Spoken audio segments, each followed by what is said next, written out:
माहिती सकाळची पाहिजे मला जी घटना झाली, गॅसची घडलेली घटना. घटना अत्यंत दुर्दैवी आहे.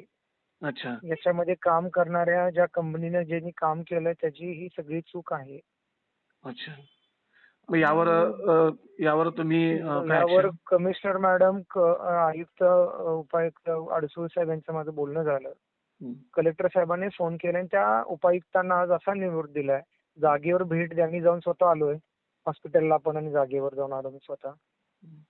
आणि ह्याच्या संदर्भात जे कंपनीचे काम करणार प्रथम ज्यांच्यावरच ही जबाबदारी निश्चित करायला लागेल.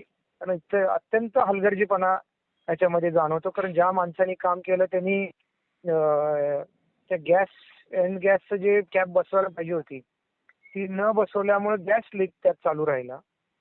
आणि त्या घरामध्ये त्या लोकांना काही कल्पना नसताना त्यांनी रोजच्या रुटीन प्रमाणे काम करत असताना त्याच्यामध्ये तो ब्लास्ट घडला गेला.